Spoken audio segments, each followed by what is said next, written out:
DIY, David Ip Yam. Welcome to Ideas into Action. Thanks for having me. Of course, man. Right off the bat, we've got a gift for you. This is the New York Times #1 bestseller. I hope you don't already have a copy of this. The 5 Love Languages, The Secret to Love That Lasts by Gary Chapman. This is amazing because it's been on my list, especially recently. The last time I had this book, I only looked at the assessment at the back to figure out my love languages. Lindsay, my partner, had read the whole thing, and now since we've kind of progressed in a partnership, we're doing Relationship Zen. It was on my list to read the entire book. So this is it's like you read our minds. Like I literally put it in my Google Doc like 2 weeks ago. It is yours. I'm happy that it's a book that you want to revisit. In 2011, you and your partner Lindsay embarked on what you've described as an intentional and deep learning journey to understand yourselves and how to co-create a relationship that you describe as 2 wholes sharing a path, which I thought was really eloquently and beautifully put. Take me back, and well before this perspective channeled itself into Relationship Zen. By the way, for listeners, how would you describe Relationship Zen? Yeah, Relationship Zen is an online educational service, really. So blog, we're going to start up videos, podcasts, that kind of thing, that really helps people go from, who have a great relationship to an extraordinary conscious relationship. Love it. Right? So the idea of it's inspired by this idea of 2 wholes sharing a path, which kind of demystifies a couple notions of love that we kind of grew up with. Oh, dude. So I can go into let's talk about that. Like, let's understand what inspired Lindsay and yourself to create this. Mm-hmm. And from what little I've read, you've alluded to the fact that both Lindsay and yourself, your partner, grew up in divorced families. Mm-hmm. And my parents have gone through their fair share of rocky separations. And I'm very curious to see, or learn from you rather, how it was that experience then shaped this endeavor. Absolutely. So for me, I kind of grew up as the adult. The Google told me as an adult child of divorce, right? So it's a interesting perspective, right? And in a scenario where I was like my younger brother's 3rd parent, because he's like 7 years younger. Gotcha. So I was kind of adopting some of the parenting kind of roles and responsibilities. I had actually a privileged upbringing in terms of my parents, the affection and the love. But then by the time my brother came around, there was a lot of friction there. Right. And so what inspired me was really the toll it took on my brother, and he's doing great. Mm-hmm. I just preface it with that. Younger brother, yeah. Yeah, younger brother, Alex, and we're very close. And so sort of the toll on him in indirect and direct ways, and then also the toll on me that I came to realize later. So just different ways that we absorb different pains and experiences, mm-hmm. right? But also then meeting Lindsay, my partner, she grew up as a baby of a divorced family. So a different perspective on the different side of the coin. Absolutely. She was like barely a couple months old, and then there was a divorce in her family. And for both of us, we're just such really reflective people, and we were starting to see different patterns in our lives and recreating certain things that we didn't want to see in ourselves. Wow. That we learned and bless the parents. It's not their faults. It's all like socialization. It's all osmosis, right? Just being in that environment and just absorbing these subconscious patterns. Absolutely, and we didn't want to recreate, and we don't want to. We were like, okay, if we want to start a family, you don't want to keep passing on these perhaps toxic patterns. Absolutely, right. Yeah. And so thinking back to our friend Gary Chapman over there, I'm very curious to know, what are your primary love languages? So how do you express love, and how do you like to receive love? Yes. So after I did the assessment, and it's like validated from my experience, my top one is physical touch. Okay. And my secondary is words of affirmation. So you need that, or is that how you express love? Express and receive. Oh, so wow. both. Yeah, both in both cases. Right on. Actually, for physical touch, it's both. Words of affirmation, it's more receive. Yeah. Yeah. And so we joke, Lindsay and I, it's really easy to kind of keep me going in terms of like feeling love. It's like, put my hand on my shoulder, and she's like, yeah, you got this. You got it. I'm like, all right, I'm good to go, right? And her love languages are physical touch, so that's good because there's a mutuality Very there. compatible, yeah. Yeah, and then acts of service. My partner Bailey's primary love language is physical touch, followed by words of affirmation. And mine, interestingly, both ways is acts of service. I express my love through acts of service, and I like to feel love when I receive an act of service. And I wonder how much of that is a product of watching my parents, sort of sitting courtside and watching them navigate this relationship that was very frayed at one point. And so I don't know if there was another way that I could have learned love, because they didn't express love to each other through through physical touch or words of affirmation. And I can't forget the love. What's the love? Gifts. Gifts. There we go. Right. Gifts. Didn't do that, man. Yeah. I came from a hard knock love family, dude. I don't think my parents have ever said the words "I love you" to each other. I don't think I've seen them hug.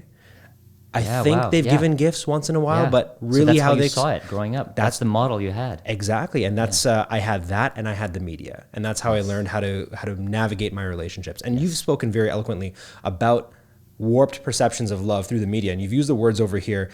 It's about attachment rather than unconditional love, and that's something that Lindsay shares as well philosophically, right? Absolutely. So yeah, starting back, we kind of in 2011 when we were starting up a relationship. We were aware that we had certain patterns, and at the time I was working with a life coach, and that's kind of what got me so thinking. And prior to that, I was fairly introspective. Right. But the life coach was providing me with books, and I highly recommend Don Miguel Ruiz's The Mastery of Love. The Mastery of Love. Yeah, and so your life coach helped you sort of unpack. Okay. Yeah, and then you start to realize like, wow, okay, yeah, patterns. And The Mastery of Love covers really very story-based way, ancient Toltec wisdom, attachment, and unconditional love. Right. So for me, the opposite of unconditional love is I'll love you when you, I love you if. And I find that subconsciously or consciously, I and perhaps others, I was loving the idea of what the person could become. So you hear some warped version of love is like, I'll partner with you because I want to fix you. I want to wait for you until you become X, Y, Z. Sort of savior complex. Savior complex. There's a savior complex. There's also I am not fulfilled until I'm with you, right? So you can the other way around. And the issue with that is those are all conditions, and so it's not unconditional in the sense that we love the person for who they are fully, right?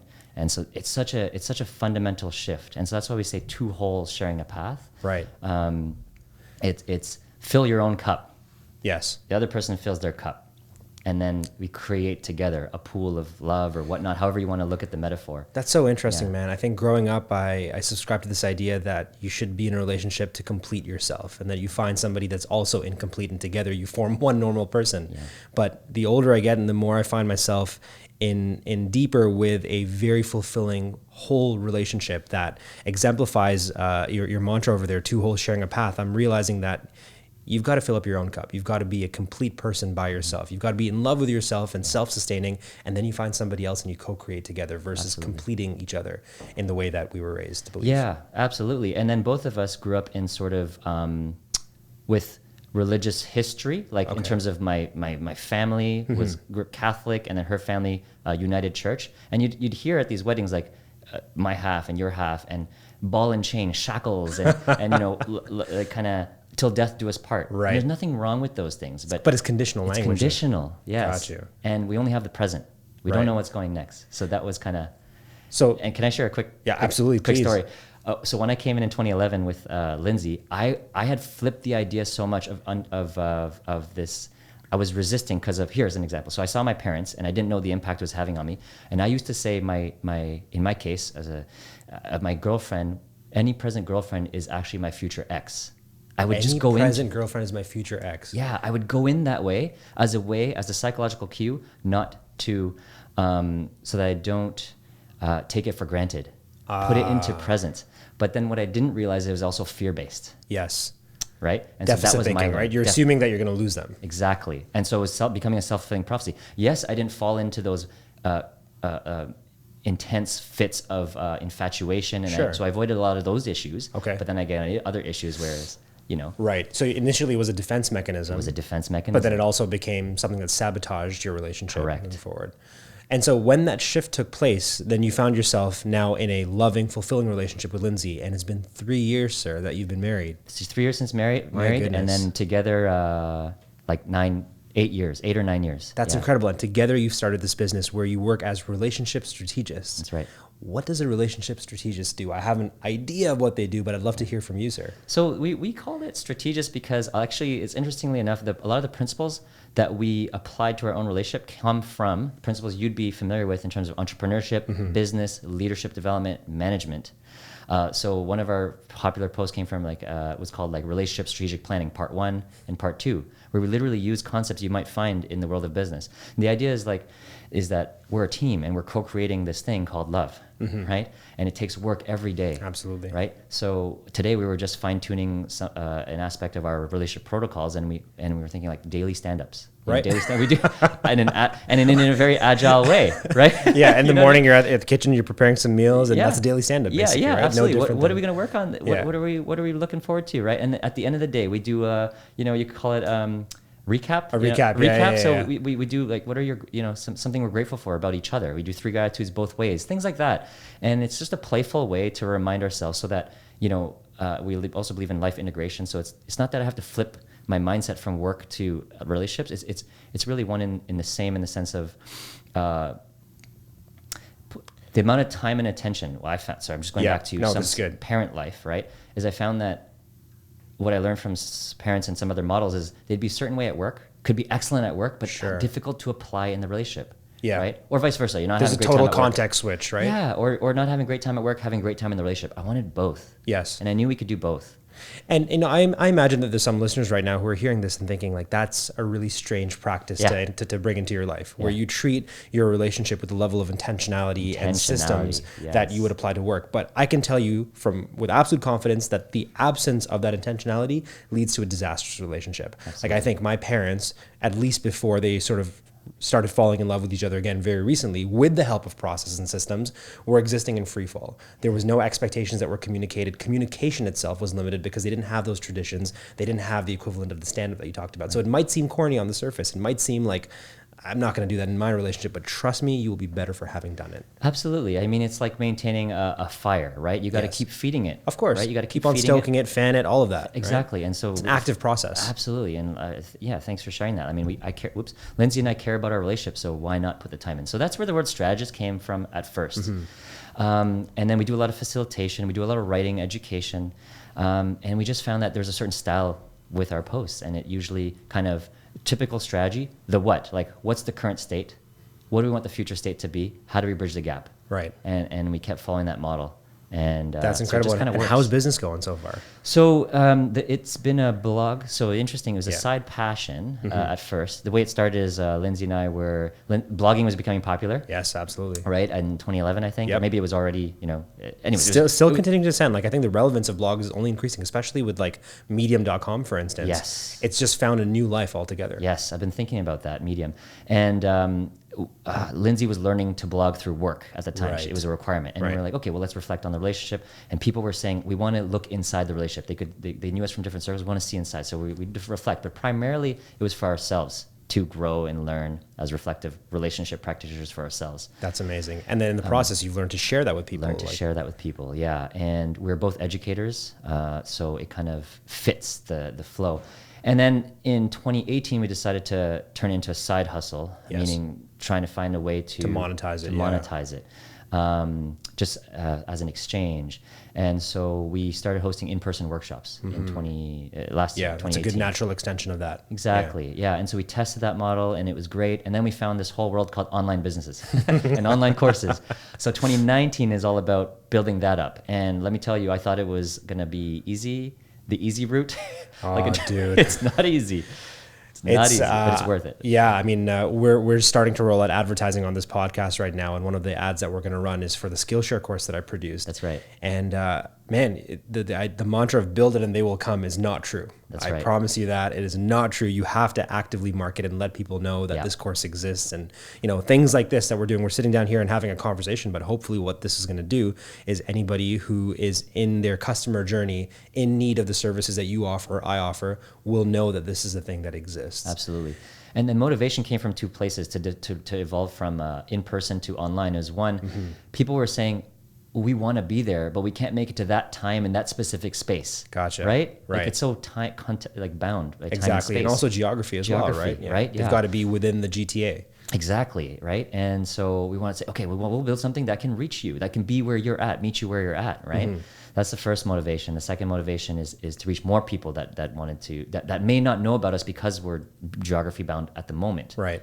And we know that it could serve. Like, I have family in different countries. Sure, like, we want Mauritius. to do this, but we can't. Mauritius, yeah, but we can't access, right? So, dude, this is so interesting. This conversation is coming at the perfect time in this podcast's evolution. So here we are in episode 24, and I feel like your career, your life is the perfect synthesis of all of the different themes that we've covered in this season over here. And I want to just shift gears a little bit and talk about martial arts, because something that I learned about you very recently is that you're the head instructor of Kagami Shinkai Karate School, which is so fascinating to me because I've known you primarily as a student affairs professional.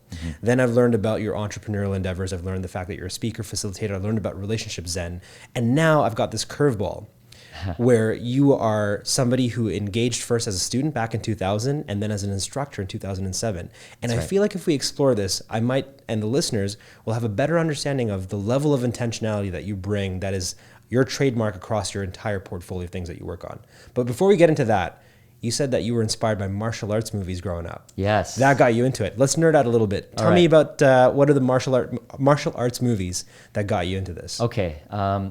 I was a big fan of Jet Li. Yo, Jet Li. You know? Yes. Of course, man. Yeah. I was more of a Jackie Chan guy, but Jet Li is right up there. Oh, yeah. Jackie Chan, Jet Li, even to an extent, Bruce Lee, right? Bruce Lee as well, yeah. Before sort of like my time, but like I watched it, right? That was probably the first exposure, Bruce Lee. But at the time I was watching, I was still kind of scared of life. That was like our uncles and parents' generation. That's right. Know? Yeah. And there were scenes I wasn't allowed to watch, right? By the time Jet Li rolls around with Fist of Legend, Twin Warrior, the guy's too fast for the camera when he films in Hollywood. Unreal, right? Yeah. Unreal. And I would emulate, kind of like that. You watched the show Heroes back in the day? And yes, there was one who'd watch and then like learn the skill. He could watch anybody, like a gymnast. Yeah. I forget his name though. Yeah. Yeah, and I would just like replicate in at home, right? So you'd be over there just doing that like flying kick and thinking I'm invincible, right? And I had this one uncle too from Australia, or he's still there. Yeah. And he was I called him the strong man because he was just so strong. And he came over in this impactful like week, and he was like showing me these workouts, and I'm like, that's what they do on TV. Oh, my uncle does it. And something hit me. Where it was like, oh. And my dad had trained karate, hardcore karate back in Mauritius too. So it's kind of like and I found out my great grandpa or something. Wow. So there's like a long tradition, a history in your family of people who engage with the arts. Exactly. But I was too scared to join martial arts until the age of 10. I remember my dad brought me or told me about the idea when I was before the age of 10, and I was just scared. I didn't want to take off my socks and enter the dojo. I was too scared. Yeah. What was the thing that convinced you to finally do it and take that leap? Right. So after years of Power Rangers and Jet Li and Bruce Lee. Were you a gamer as well? Were you playing Mortal Kombat back in the day as well? I think so. Street Fighter? Yeah. Street Fighter, right? Yeah. When I was at my cousin's house. But we were surrounded by a lot of martial arts growing up, man. Yeah, it was big, right? Yeah. What inspired me was bullying, classic kind of story. Gotcha.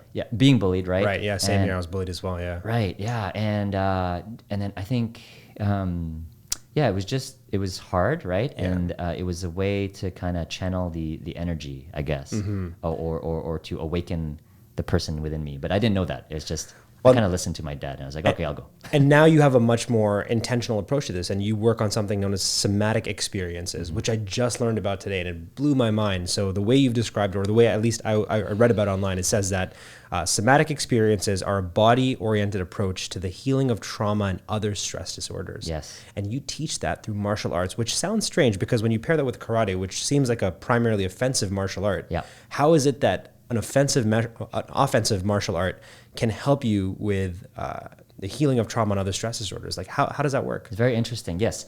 So I kind of stumbled upon this because in 2015, 14, or at some point, I encountered this, like, what you could, like near exhaustion, actually twice in my, 2-3 times in my life. And I realized that what was keeping me afloat was my martial training and the level of being, like, the ability to be in touch with my body. Gotcha. And not just the mind. And so from a somatic perspective, my body was giving me information I just maybe wasn't listening to. So especially in the gut and in the joints, the pains are kind of telling you things. So it's another sort of inflammation. Yeah. Yes, exactly. And then you can connect that to whether you're in the parasympathetic rest or the sympathetic system, fight, flight, or rest response. Amygdala hijack, just taking over. Amygdala hijack. And so you get to a place in the martial arts where I could flood my body quickly with adrenaline. If I'm in a situation where I need to perform or I need to defend myself. Right. On and off. I could regulate the breathing to withstand cold temperature. And flush yourself with dopamine after a really good workout. Yes, right? Exactly. And karate being being perceived as an offensive art, absolutely, that's what I thought it was, growing up. And I took it that way and it's kind of overextended myself. And then tapped into like, oh, wait, there's a whole somatic part to this. Right. Where you could be like the bottom of the ocean during a storm. So the top of the storm is like a wreckage. Raging. Yeah. And you might deploy some of your defenses to fight her off or just be one with the storm. But inside, you're in touch. You're letting everything flow. And that requires interoception, and that's what I kind of try to teach. I like that word, man. That's a Scrabble winner right there. Yeah, right. Man. Exactly. 13 points. Yeah, absolutely. Interoception is kind of like awareness of the inner sensations, the physical inner. Okay. Yeah, and so the karate, unlike I respect all the martial arts. Sure. But like compared to like a judo, for instance. Judo, or let's compare it to like Taekwondo. Yeah, Taekwondo. The more sport-oriented arts. Sure. Definitely you'll have interoception there, but the style, and karate's on a spectrum, but the style of karate I do, there's a lot of like moving meditation. Like you're standing in a standard spot for a couple seconds, couple minutes, and then you move and you do another static motion in the air. So from a martial perspective, people might be like, well, what are you doing, right? Right, like, yeah. We're developing body awareness, right? Wow. Like for hours and hours on end. And then we'll fight, consensually, and then we'll meditate. And then, so that combination of just being one with your body through just hours and then putting it through extreme, like duress. Yes. It's kind of like a winning combination in terms of developing awareness and then showing yourself that what you can do. Dude, how often do you go and train? So at my peak, I was training 6 days a week. Wow. In terms of various martial arts for a number of years, many years. And now I teach and train about 4 hours a week. I would love to see your calendar, man. Like this is so mind blowing to me, and it's so easy for me to now see how you've been able to effectively and actively work on multiple concurrent projects, because you've done what sounds like a complete rewiring of the David Ip Yam, not just mind but of body as well. Right. One project that you're working on that I'm really excited about, and it launched actually around the same time that we launched Ideas into Action. This is the Student Success Exchange, which is your podcast. Right. Sir. Congratulations on all the success you've been having there. And by the way, we should talk off air about how Student Life Network can support this, because I think that there's a lot of stories that we come across all the time, and I think that you're a great facilitator and you can really dive deep into some of these stories about students. What has the master learned from students? Mm-hmm. I'm so fascinated to know, like, across all the interviews you've done so far, where you're talking to students who are go-getters, who are making things happen, what have you learned that you didn't already know? Yes. I think so there's a whole host of things I learned, and what's coming to mind now. So the motivation for this podcast is that I was sitting, student affairs practitioners, you get immense privilege to sit one-on-one with students hours on end and really go deep. And I was like, there's so much people we can all learn from these stories. Why keep it between the four walls, right? And the students as well wanted a platform to share. And so here we go, this thing is born. And I thought I knew it all, right? Because of having been through all these meetings and studying it and in school and whatnot. And I think what I'd have to say is courage.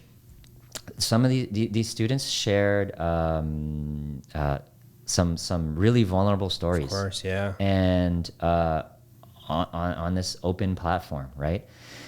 Stories that I knew them and worked with them, I didn't even know about yet, right? And I think when I was listening, my first reaction was one of, whoa, maybe I should like pause and say, are you sure you want to share that? Yeah. But no, right? Like agency, right? And supporting that, and just, it's something that even now, like I'd be kind of, well, should I share that? You know what I mean? I think there's something so so 2019 about that you're having this conversation online, and it's being broadcast to peers, not just your peers in student affairs, but also the students' peers as well.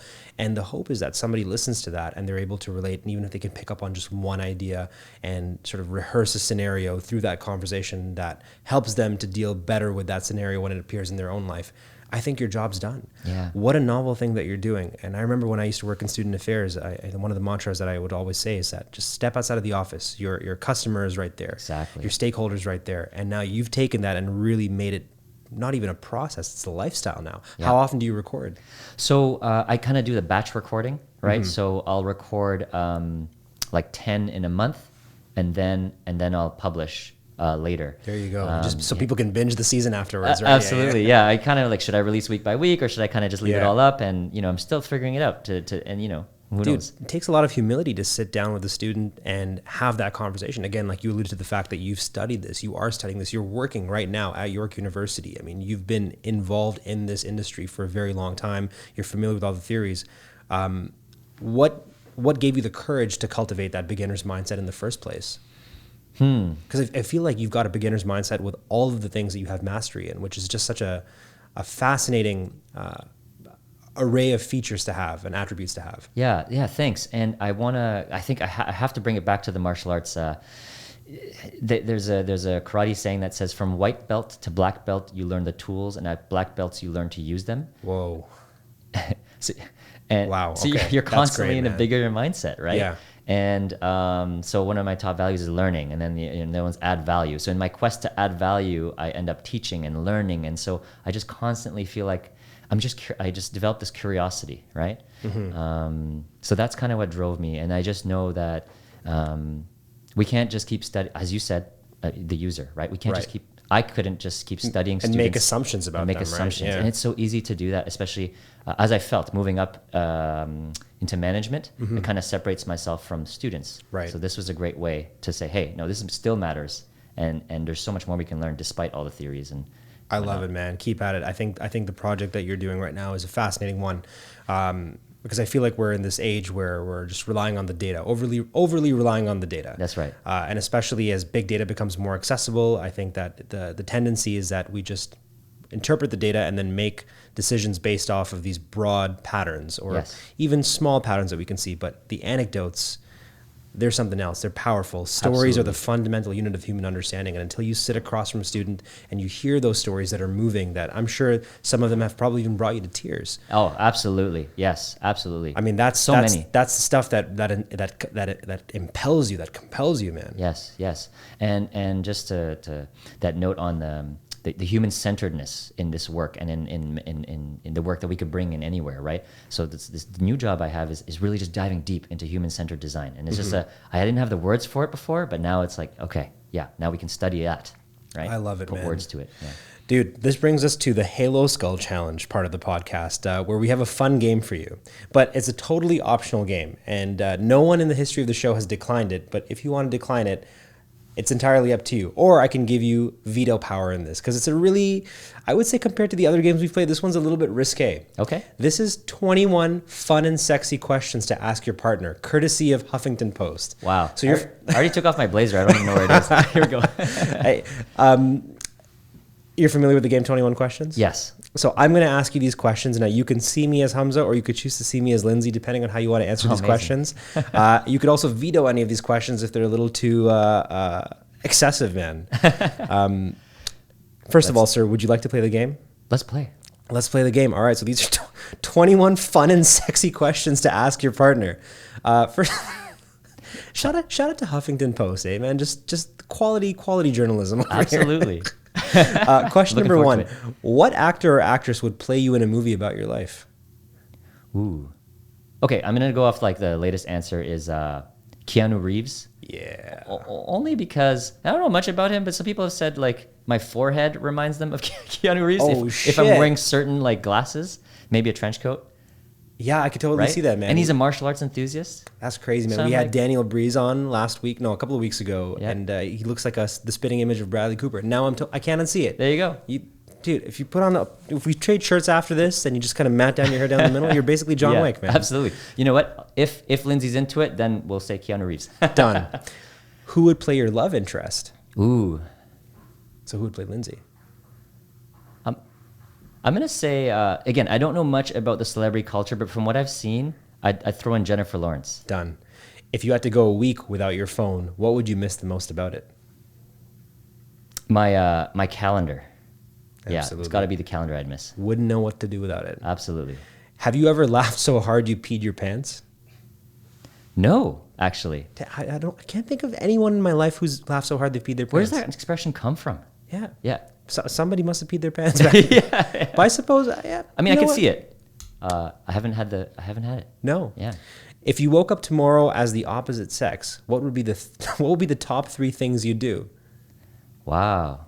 So if you woke up identifying as a woman. Identifying as a woman. I would shadow Women. Done. Yeah, Great I answer, shadow man. them. Yeah, And you shadow three people who women. identify as women in their work, in their lives, and a cross section of women, different socioeconomic demographics, Right. mothers, non-mothers, all that kind of thing. And just get to experience that without that dynamic that only exists when you are walking in identifying as a man. Correct. That's very interesting. That's a well thought out answer, Thank sir. you. We were talking about human-centered design, so just kind of right there. I like it, man. Number 6, would you rather endure childbirth or wear high heels for an entire day? I think this is a given, man. Oh, yeah. Well, I'm going to say childbirth. Oh, I don't know shit, if that was a dude. given. Yeah. Oh, okay. That's the reason bad, is Hamza. Don't assume, man. yeah. And the reason is, well, one is I have terrible ankles, so I feel like I'd get really injured. And the second is, it's amazing to me the pain and I don't know, just that women go through for childbirth. Absolutely. And I just, to experience it would be just a step in the right direction for empathy. Right. No, you know what? That's the exact word that came to mind. It just, I don't think there's anything that we can encounter in our daily lives that even compares. Absolutely. Yeah. Wow. What was your first impression of me, aka Lindsay? Oh, right. Oh, man. Sorry, I'm not doing No, my best Lindsay impression right now. The enemy. You The know why? enemy? Why? Yes.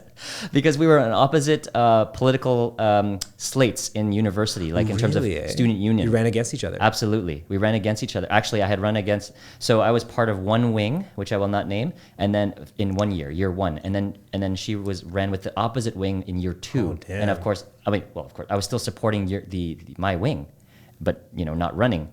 And then we both became presidents of colleges.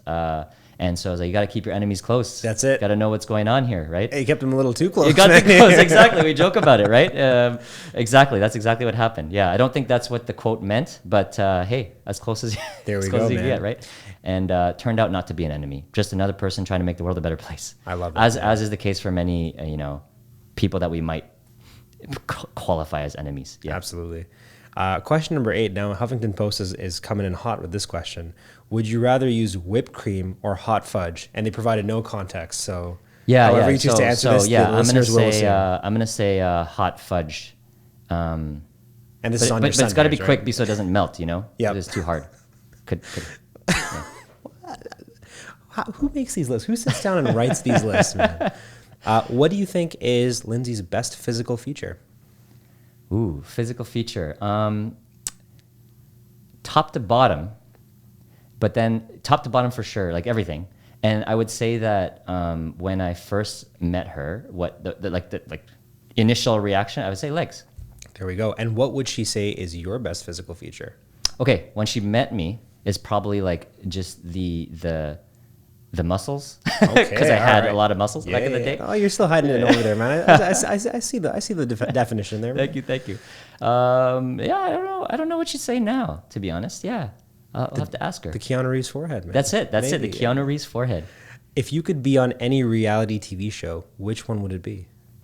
Oh, one of those shows like where you're in a house with people. Oh, man. Right? I just feel like there's little too much like drama there. Like the Big Brother type shows, Yeah, right? those kind of Just shows. putting you in these really high strung situations. That's it. Yeah, and I wanna see what I can do, and then see if we can kind of balance things out a bit. And Dude, what would be the opposite of like a fox in the hen house? Like a hen house in the fox den? What's that? I think you would just go there and just change everyone's lives. That's Like, what I wanna- There would be no fights. Everyone would be getting along. You'd be practicing karate in the mornings, man. Right. Guided meditations. yeah, let's Everyone's do some morning relationships, right? rituals and some, also challenge by choice, right? For Yeah. those who want to. But yeah, like I don't know, Dude.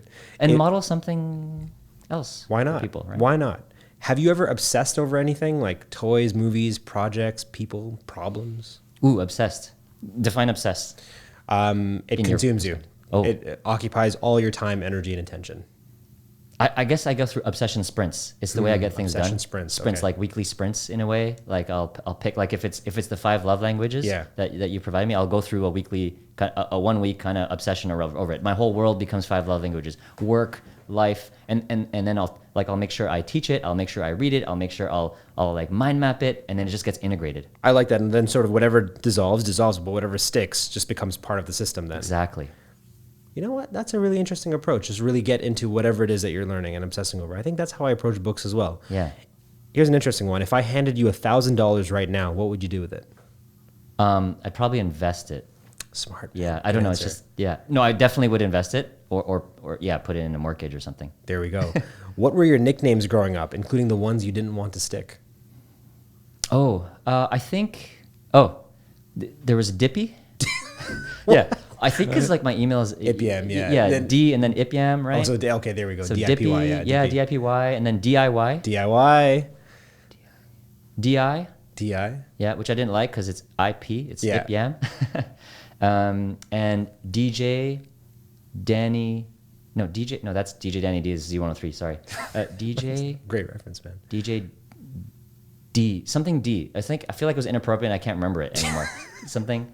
And then there was, Sensei is a huge one. Sensei? Yes. Who called you Sensei? A lot of the people in university. I would call you Sensei for yeah, sure. right. Yeah. From martial arts and also just, I don't know, for fun and just the roles I had as a student kind of, helping facilitate things Right on, man. For people. But I have a sensei, of course. So Yes. it was always in jest. Gotcha. We're almost at the end of these 21 questions. How you doing so far? Doing great. It's fun. Sensei. Do you check me out when I walk away? Oh, yeah, Lindsay. Yes, absolutely. And So I had to like switch Hamza or Lindsay. What about Hamza, man? Yeah, for sure. But that's why I was like, oh yeah, we're on that level. If I let you dress me, what would I wear on our next date? Oh, I often go with like whatever makes you feel confident, sexy, badass woman. Done. Would you ever role play in bed? I'm not a role play person, so I would require some coaching. So would I ever? Yes, but I'd require coaching. But you'd be open to it. That's Yeah. the main point there. Dude, these questions are getting ridiculous. I even feel weird asking you these questions, man. You can veto this one. I think it's ridiculous. Yoga pants or skirts? Whatever makes you feel good. Right answer. What is the most sensitive part of your body? I'm so sorry. I feel like we're going off the deep end over That's here, a man. great question because I was thinking from a martial perspective, you were to hit me there, like the groin. Yes. So I'm gonna go there. All right. Do you think you're a good kisser? No. Am I a good kisser? Yes. Last question, man. You did this. You didn't veto a single question. You answered it with just poise and confidence, and I'm very impressed, man. Thanks. Is there a memory you have of me that always makes you laugh? Oh man. So just Lindsay's laugh makes me laugh. So yeah, that's it. And I'd have to think about specifics, but yeah, Lindsay's laugh anytime.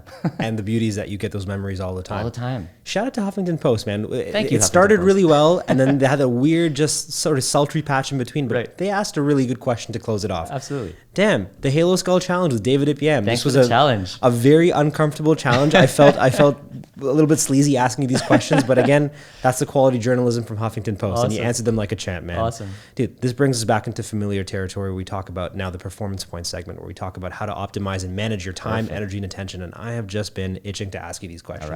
All right. I have been a fan. We met in 2016. We've been connected even long before that on social media, but to see the empire that you've built for yourself and that you're continuing to actively and intentionally build, it's inspiring. And so I want to understand now how it is that you manage those three things to bring out the best performance. And let's start with time. There's no shortage of projects that we're starting, and Yes. there's no shortage of tasks that we have any given day. But how do you know when it's time to stop working? How do you know when it's time to stop working on a project, a task, a priority? And what rules do you have in place that govern when it's time to wrap something up and switch contexts? It's a great question. I love the startup energy around things. So I'm a builder. You're a starter too, right? Yeah, I'm less in the maintenance stage. So in terms of when do I need to drop, definitely one is I want to make sure that when I start something, it's solving a problem that some people need. And so if it's no longer a problem, that's one for sure way I drop it, right? And that's happened at work before. It's like, okay, well, Nobody needs it. Nobody needs it, or yeah, problem has changed. Okay, Got you. That's one. The second one is my degree of joy and energy going into the project, and and usually I sense this a little later. It's not the first thing I sense. It starts to feel like a drag. Right. Right. Yeah. And usually it's sometimes, if I'm lucky, it's connected to the fact that it is no longer a problem. Yeah. That's key. And the third is I am big on building a sense of necessity. So connected to the problem, but for people. So I want to just draw that in again. It's like, what's the team around this? Or who's the community around this? And do we vibe well together? So if the community is not there, the one who's helping me build or I'm working with, vibing off of to build, not there anymore, then I'll drop it. Because that's going to significantly impact energy and connect. They kind of intertwine, right? They're kind of like intersecting circles, all three. I like that. That's a really good rule to follow when it comes to stopping something. Is it helping people? Yes or no? And are people invested in this? Yes or no? And I think as a heuristic, that's a really great way to explore whether or not something's worth continuing or abandoning. Yeah, and then do I still feel like that there's joy in that? Very interesting. How do you deal with the feelings of giving up on something that you might be passionate about, but you can clearly see that people aren't going to be impacted by it either way? People are not going to be impacted either way. So, but let's say something that you're like, oh, we need to do this. The sunk cost fallacy kicks in. I've already put in a lot of time, energy, money into this as well, but it's clear that it's not resonating. How do you deal with those feelings of just giving up, or not even giving up, just putting that thing in the parking lot? Yeah, that's a really good question. I'm trying to think of an example where that's happened, and more often than not, it's been an example where the flip side, where it's still of value to people, but then I am no longer passionate about it, gotcha. or I may not, or there might be competing passions, and that's what I deal with. So to flip that, if they were, how'd you flip it again? I flipped it. Sorry. No worries. This is good. So if people aren't into it, if people aren't buying into the idea, if it's not going to impact anyone, so on both sides, the team that you're working with isn't committed, and the people who would benefit from the idea, the guilt, aren't there. How do you deal with something that you're emotionally invested in that you have to give up momentarily? I replace it with something that fits all three criteria, and then I quickly forget about the passion, the passion I had. You have a short memory with that. Yeah, that's I do. a very valuable skill to have. Yeah. Okay. Right on, man. This brings us to energy. So we're approaching 9 p.m. As of this recording time. It's almost our bedtime for both of us. Yeah. We're going to go home and be relatively spent by the end of this, right? Emotionally, physically, and mentally. But our partners are waiting for us. That's right. Dude, how do you specifically ensure that you've managed and optimized your energy every single day so that you can show up fully for your partner? Because that's something I struggle with all the time. It's tough. So some of the protocols that I use, right? So there's a stuff I do with her actually to manage our energy together, so that we're sharing that path. Yeah, you're synchronized. Yeah. Like right now she's doing her own thing, and that's great. I'm doing my own thing. But in the morning when we wake up, that 5 to 6 range, we'll do our morning routine, right? Which includes movement, exercise, a high intensity workout, then gratitude journaling, meditation, and then learning. I love that, man. So you're synchronized from the moment you wake up. Exactly. So that provides like a shared experience. Yep. And so we know that we're carrying, and then we'll do our morning stand up, right? And then we'll go about our day, and then so a lot of it is making sure my glass is being taken care of, but it's empty it's fairly empty by the time I get home. Right. So there's a bunch of other protocols that it can get into if you want in terms of individual protocols, but there's this thing I learned from Brene Brown. Shout out to Brene Brown. Yeah. Darren Gradley. Yeah, exactly. And she and her partner, I'm paraphrasing, but essentially they get home, they might say, "Hey, I'm at 25%. Where are you at?" Oh, they do a battery diagnostic. I like that a lot. And I find that when my tank is low, I don't communicate a lot. Oh, dude, same here, man. Especially when you get home. And our partners and we are not mind readers, and I think that's where things go bad. And we can say things that might trigger each other, right? And ultimately be rude and disrespectful, and downward spiral. Yeah. So I just think that being open and transparent about where we're at is key. What I've found though is that when I'm tired, I may not always know where I'm at. Gotcha. Right? So it's easy to say, tell the person where you're at, right? But you're actually a lot lower than you think you are, That's right? So you might think you're at a 35, but you're probably at like a 3. Yeah, or you walk in and you think, I think I have the energy, and so I don't say anything, right? Interesting. So it's just about sticking to the practice. Absolutely. And saying, or I go in and I don't give a percentage, but then I notice I'm about to say something that's like, or not pay attention. I gotta let her know. I gotta let her know. Dude, I wish I was taking notes, and the beauty is that this podcast becomes one big note for us, right? And then we also transcribe these podcasts as well. You've just given us so much over here. You've given me so much personally that I want to take back and really inculcate and really bring into my life. And this brings us to attention. So your goal in life, from what I've inferred, is to maximize your relationships and elevate your life. And that's something that you do for countless students, countless early talent, professionals, executives, and especially for yourself. So this last part on attention It's a two-part question. The first one is, how do you stay focused on that goal? How do you stay focused on, as David Ip Yam, wanting to maximize your relationships and elevate your life? Is there some like physical item, like a vision board in your life? Is there, you mentioned that you meditate in the morning, you journal as well. Yeah. Like, what are those reminders that you have that you can turn to every single day that will reorient you and keep you focused on that goal? Right. So yes, in addition to the meditation, the journaling, I learned this from Brendon Burchard, but Who's that? Oh, he's a high performance coach. I've heard that name before. Is he with the Olympics? Olympic team? Possibly. Sure. I don't know if he's worked with. It's possible that he has, but sort of the way I kind of paint the landscape. There's Tony Robbins, there's Robin Sharma, there's Brendon Burchard. Interesting. Kind of like the Mount Rushmore of gurus. Right. Senseis, Yeah, exactly. And before Brendon Burchard, I was doing the different form of this, but affirmations, and he just says like, who's your ideal self? What are your 3 words, right? And so I say those 3 times a day. Like it pops up on my I am, and this is for 2019. Please. Because I'm working on this. Yeah, no, this is great, man. I am abundant, strategic, and influential. Abundant, strategic, influential. Abundant, strategic, influential. And when you repeat that enough, and when you start your day with that, you write down abundant, strategic, influential. That's right. Then you move through your life and you make decisions that are abundant, strategic, and influential. Correct. Fuck. And then adding that to that layer, what is the vibe you want to create with each interaction? Wow. So that's the second layer of his code. And I had a different one before, but I just like this is simpler than the one I had.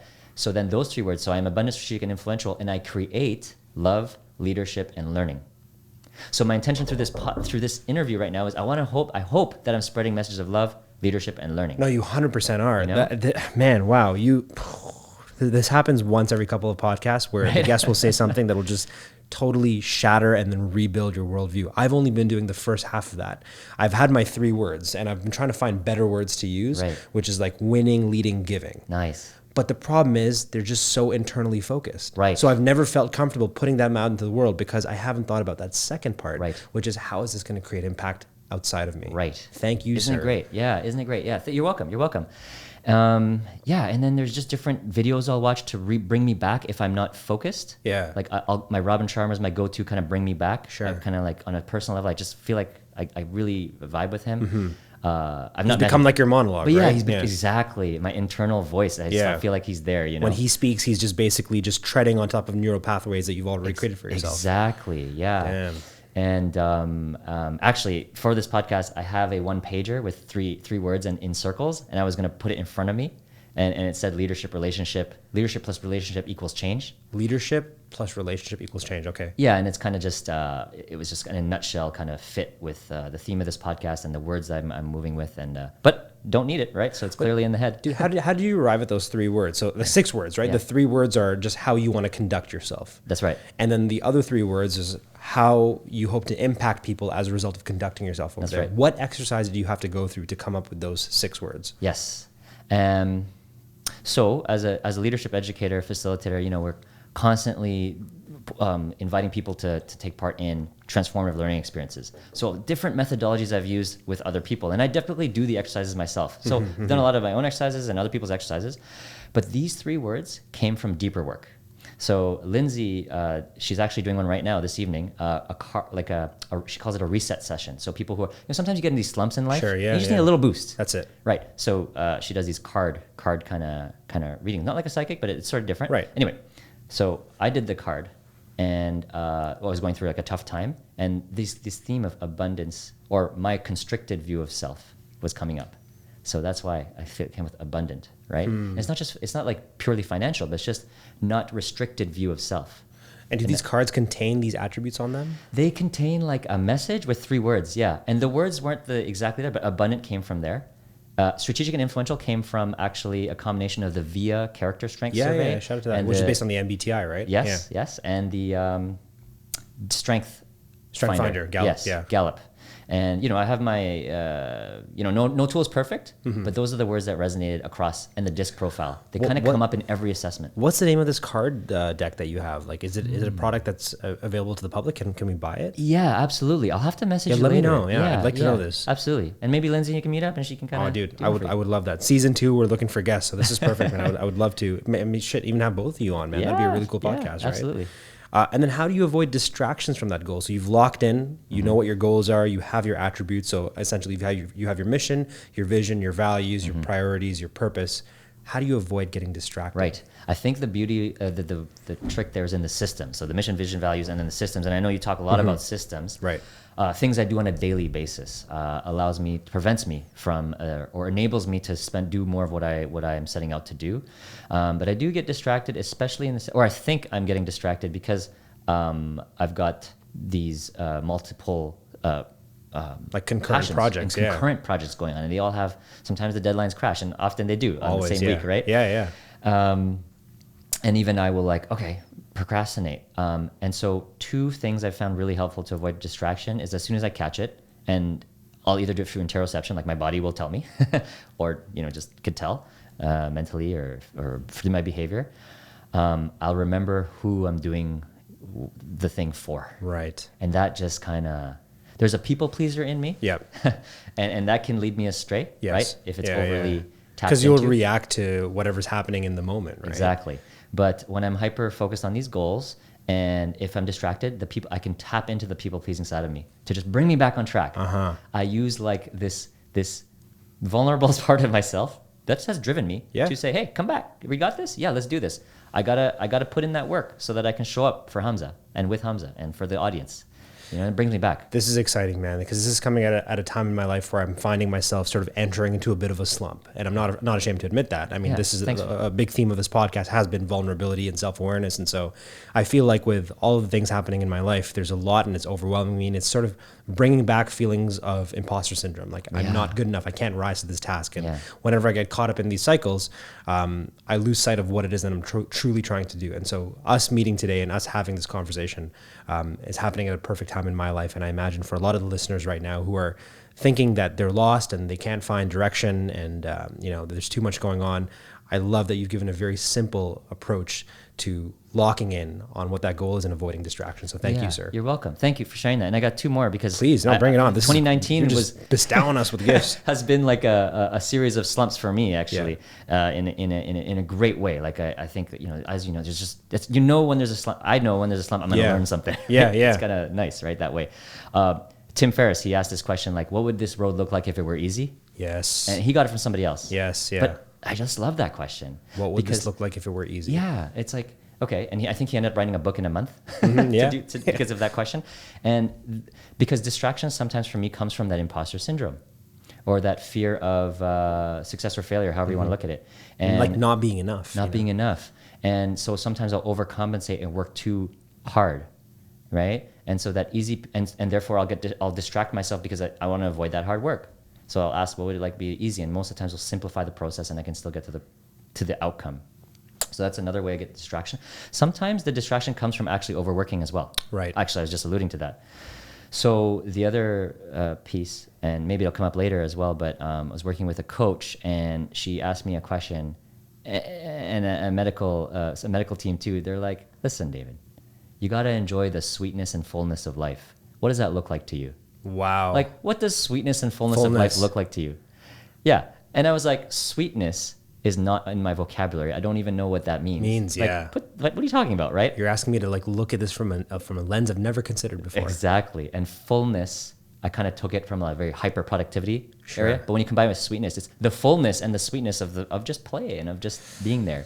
And so early in fall 2018, actually, I was about to overdo it again. And I had told myself I would not overdo it in 2016 or something like that. And I was about to do it again. And then this person told me that, and just, was just very thankful that the thing that I was about to embark on didn't work out. Yeah. And I'm just so grateful because I've been able to practice sweetness and fullness, Sweetness and fullness, man. I'm going to think about that actively, just on the way home tonight. Yeah. Because right before this podcast, when we were talking off air, you mentioned that as you're progressing further in your career and as you're improving your productivity systems, you have less to do. Yeah. And you know what? Fucking let's be okay with that. That's the goal. The goal is to have less to do so you can focus on the quality of the things that you're doing. But going back to what Mama Khan said, success is having everything you want and the time to enjoy it. Yes. And Mama Khan. if you're using your productivity systems to create more time, but then filling that free time with more things to do, cup runneth over. Yeah, I remember when I first encountered self-care strategies, like at the time it was like yoga and all this. I just used it to fill my calendar even more. Right. I like taskified the self-care. Because busy work, you created, you determined that you were valuable to the market and to yourself when you were busy and frantic and had things to do. Absolutely. That was synonymous with progress. Exactly. And then my good friends and my parents, their number one thing was like, take care of yourself, take care of yourself, take care of yourself. And I didn't get it until I, so now, like we joke, and there's some guilt. Like I'm doing my PhD part-time as well. Right on, dude. And what's interesting about that is I've joked about it, and I've kind of allowed some people to call it this, but like a fake PhD. And it's a real PhD, but it's because I'm not approaching it from the state of like hyper stress and whatnot. And I'm not saying that to put anyone down. I'm just saying it's a choice that I made consciously, and then I'm grateful that my environment and the privilege I have is set up that I can do that, right? And that's been the ultimate experience of sweetness and fullness. It's like, how can I do? I put off the PhD for like 3 years, right? Interviewing people, and people are telling me like it's brutal and divorces. It's all during consuming, PhD. yeah. And I'm like, let's do this, right? And knock on wood, like it's going well, it's going well. DIY, man. I feel like you've cracked the code, man. Like in true Keanu Reeves Neo fashion, like you see the green amidst the black, and you understand now how it is that you can manipulate your time, your energy, your attention to just do all these things, man. Yeah. And it's incredible. And I hope that there's listeners, and I know certainly myself, I think I know what to do. I think I know after 24 episodes of this podcast, and this is like the perfect capstone to have you on right now. The goal of all of this, of ideas into action, is to be productive, but to make sure that you're using that resulting time to just work smarter, to develop wisdom, actionable insights based on experiences. Yes. I had a team when I had a 9-person team, and we're all like, people called us in the area we worked in the C wing, the crispy wing for burnout. The crispy wing. For burnout. Oh, wow. That's dark, man. Yeah, exactly. And then so I was like, let's work smart, not hard. Yes. And it was so hard for us to transition, but you're absolutely right. We just take a step back, rethink, and it takes a lot of inner work, but also it requires a team and an environment. Dude. Yeah. Let's close this out with a rapid fire round, sure. man. It's so funny, man. We just talked about C-Wing Crispy, and then I got to rename this. It's called a rapid fire round. We need to find a better name for this in season 2, man. And I'm excited. Good. I mean, this is a pretty emotional experience because we're at the end of now 24 episodes. Congratulations. Oh man, I don't even know where the time went. And wow. I had fun with these. I put together a bunch of new questions. Never asked any guests before you these questions, and so some of them are fan favorites. Some of them are ones that we're trying to build a body of work here, but there's some brand new ones here that are getting me excited about season 2, and I hope that we have fun doing this. So these are 10 questions with DIY, Neo, David Ip Yam, Dippy. Question number 1: what is the TLDR version of your life? Tender love and care? Oh, sorry. No, TLDR, sorry. Too long didn't read. The very sort of, I guess, the tombstone version of your life. Oh, like what's going to be on my grave? Yeah, let's just do that. What's going to be on your tombstone? Sorry. This is good. Sorry, that's Reddit terminology, man. TL, too long didn't read. So, like, what's the summary of your life? The 140-character tweet about your life. He loved, he learned, he led. Boom. Good, man. What should they teach in school but currently don't? Oh. Self-awareness, it just as a big area, and just, I'll just keep it as self-awareness. Self-awareness. Good, man. What's a game-changing book that everyone should read? The Mastery of Love, Don Miguel Ruiz. Boom. That's the second time you've mentioned on this podcast. Adding it to the top of the list now. How useful would you be in a zombie apocalypse? I think about this a lot, right? So people are like, oh yeah, the martial arts will help you. But I think I could take out, I'll probably last a couple hours and then I get hungry and then starve to death, I haven't done the whole intermittent fasting thing. I'm not tested.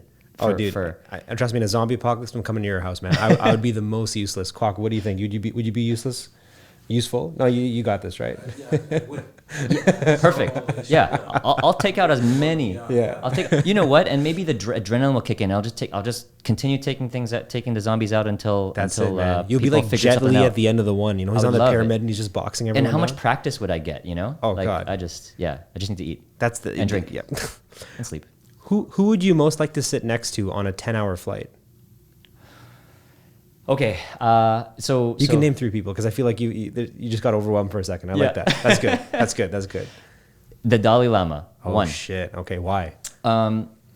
Just the insight on spirituality and science together. So I just find it interesting that science, quantum physics and neuroscience and whatnot, kind of validating some of the stuff that we found in spirituality and vice versa. And he's been trying to talk about that for a very long time. There are others, right? So Dalai Lama, and then Robin Sharma, because I talked about him earlier, but also my extended family's from Mauritius. My parents are from Mauritius, and he goes to Mauritius Really? quite frequently. So why not share the flight? Totally. I have to get a first class. I don't know if he flies first class. Anyway. Oh, he'll hook you up, man. He's the monk who sold his Ferrari after Absolutely. all, man. He's got some cash. Yeah. So those are the top 2 that come to mind right now. Yeah. I love it. There's What so would be many a others, 10-hour but- flight? Where could you go in 10 hours? Where would that be? So just beyond Europe? Just beyond Europe a little bit, yeah. So like Southeast Asia, probably. I think so. Yeah. Yeah, that might be a little bit too farther. Maybe like just before. Just before, yeah. Yeah. Very interesting. Hey, Eastern man. Europe, maybe? That might happen for you, man. That's awesome. Yeah, thanks. What makes you say, what was I thinking when you look back at your life? Oh, man. When I was 17, okay, so until the age of 10, extreme social anxiety, et cetera, crushing social anxiety, Yeah. and hid from people. Then from 10 to 17, developing some confidence thanks to mentors. But at 17, I just went all out, right? So I was co-running this like provincial lobby group, and flying to Ottawa. What is like a 17-year-old doing on their flip phone at pool parties, taking business calls, and having a fax machine in their basement? That's you, man. Yeah. Right? And people were saying 17 going on 40, and my friends. And so what was I doing? And I took it so seriously because of sense of duty. Life, yeah. It became my life. It became my life in such a interesting way. But 17 should have been like an exploratory time in your life. Absolutely. Right? And I feel like, and in some ways, I think the 17-year-old is looking at me today and being like, what a waste. What are you doing? Yeah. What are you doing there? Because it was so intense. Get back to but the I'm cause. just kidding, right? I wouldn't, I don't regret it, but it's like, wow, what were you doing? There you go. Yeah. This is an awkwardly phrased question, so I might have to repeat myself if it's not clear the first time, but would you rather go back to age 5 with everything you know now, or now know everything your future self will learn? So would you as yourself go back to age 5 and just relive your entire life with the knowledge you have now, or would you right now just download everything that you're going to learn by the time you pass? That is so interesting. I've only ever considered the 5-year, like the reverse. I've never considered moving forward. What an abundant way to think. Mm-hmm. I want to give this some thought, but yeah, no, I want to think about this too because I haven't answered this question for myself. Default. Okay, so if I were to have all the knowledge now and move forward, what are you thinking? Like in terms of So that's an interesting one, right? So if you download everything your future self will learn, you might be disappointed that you didn't learn everything that you could have possibly learned. Like, what if your growth tapered?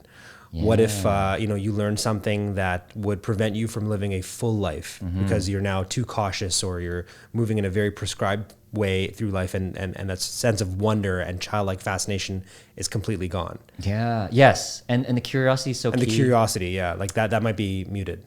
You know what? So I would go back age 5, even though like that would mute some curiosity. Right. But I'd want to take it from there. Yeah. And learn more.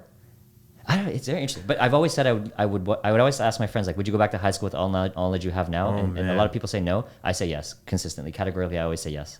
What would you do differently? That's so interesting. I think with the knowledge that you have about how the world's going to play out, I think the smartest thing you could do is just get into the stock market. That's true. Actually, I hadn't even thought of that. But yeah, absolutely. That's actually very smart because, and then once you capitalize on those funds, you can serve more. Yes. You know what I mean? Exactly. You take care of like the baseline in terms of finances. Yeah. Suddenly people are wondering how this oracle was able to predict that this thing called Uber would show up and that all these IPOs would happen and you would have the early stocks right on time. Yeah. Interesting. I go back and just because I don't regret anything, but I would want to do things personally a little differently. Take me to the same place in a sense, but just further ahead. Yeah. And by ahead, I don't mean like any certain like measure. Just I would have started a business earlier. Yeah. Just a quick example right there. Yep. Yeah. When the stakes were a lot lower and you had more permission space to do that, right? Yeah. That's very interesting. I never thought of starting a business ever until my sensei said, work full time and start a business. Yeah. And he always said that, but it just didn't click. There you go. Anyway. Question number 8. We're almost at the end of this, man. What goal do you think humanity is not focused enough on achieving? Ooh, that's a Heavy good one. questions, man. Sorry, Yeah. dude. No, I love that. There are a lot of people doing it, but the world as a whole, I think I would love to use the word love, focus more on the difference between fear, the track of fear and the track of love. Fear-based thoughts, feelings, actions, and creation, and love-based fear, thoughts, feelings, actions. Love it, man. And the thing you love the most about working in student affairs? Just the human-centered values, the educational mission, and I have to say, a bit of an underdog story, right? In terms of modern student affairs. So the primary mission of the academic institutions, one could argue, is the classroom, the teaching and the learning. Right. Student affairs is a hub for learning, Absolutely. but constantly has to or in the past has constantly had to remind people that learning happens both inside and outside the classroom, that we're whole people. And I kind of like being that underdog. I love creating those bridges between faculty and student affairs to the extent that's possible. And just the human-centered values on top of that, it's just a good place to be. Yeah. Love it. Like you can impact people on a daily basis. Absolutely, man. It's a profession that I have nothing but the utmost respect for. Yeah. I mean, all of my formative years as a professional were forged through student life and student affairs at the University of Toronto, Scarborough, Yes. and then Ryerson University and the larger communities, Caucus, NASPA, all the professional communities over there. Just some very special, very talented, hardworking people who have modeled what the world could be. Oh, you're so right. That's so well said. And from just ideas into action, wouldn't you say that student affairs for us has been a great place to practice intrapreneurship? 100%, right? man. I credit sort of the impetus to create something was born directly from what I experienced within student affairs. Yeah, same. Gain points, pain points, all of it, man. Same. I love it, dude. Wow, this has been such a rich, just jam-packed, chock full of wisdom episode, man. And I couldn't be happier with how this has turned out. I hope so. And this brings us to the last question. This is just sprinkles on top of already a very, very fulfilling Sunday that we have over here. What's the best piece of advice that David Ip Yam has ever received? Because you've just given us everything here. You've emptied out the bank account with advice here. Thank you so much. I hope so. What's the best piece of advice that you've ever received? Okay, so growing up, I had this poster on my desk where I'd spend many hours doing the schoolwork, and it was I think it was called "The Man Who Thinks He Can," and I'd substitute that the human who thinks they can, and then throughout life I kept hearing, if you believe in yourself, go for it, go and do it, right? So my sensei told me this, and my parents told me this, and so very fortunate. But it's simple, but it's just, if you believe in yourself, go for it. If you believe in yourself, it's just go so for powerful, it. right? Just go for it. We man. can't. I always As like Jax to would say, yeah. go. You can't beat your self-concept, or maybe you can, but I like, it's just kind of an exaggeration. You can't beat your self-concept, so work on that self-concept. If you believe in yourself, and go for it. Boom. That's it, man. This is episode 24, the end of season 1 of Ideas into Action. Brother, thank you so much, man. This was an absolute delight. You're welcome, and no, thank you. When I got your message, I was like, whoa, really? Like, Oh my what God, do I when have you to accepted, offer? I You know felt what the I same mean? way too, man. What are you talking about? I know that this is an episode. I just feel it in my heart that I'm going to be revisiting this episode until the end of time, man. Yeah, and I'm glad we got to reconnect. Absolutely, man. It's been a long time coming. Where can people follow your adventures online? Yeah, so davidipyam.com is sort of a hub. Right. And then relationshipzen.ca for the relationship-focused things. And I'm excited if I can just mention. Please, by all means, plug it all, man. Yeah, we've got a freebie on there on the homepage. It's our sort of like our for people who want for couples who are kind of ambitious, want to be proactive about the relationship. We kind of mapped out our 10 manifestos for our relationship, so that you can get that for free. And we're creating a bunch of other freebies tied to other blog posts. So maybe by the time this is released, they'll be up. Please there. do, and share the link, and we'll put it in the show notes as well. Awesome. And we're going to do like a series of live Facebook videos too, just to connect more with people. For the martial arts, it's mindovermatterkarate.com.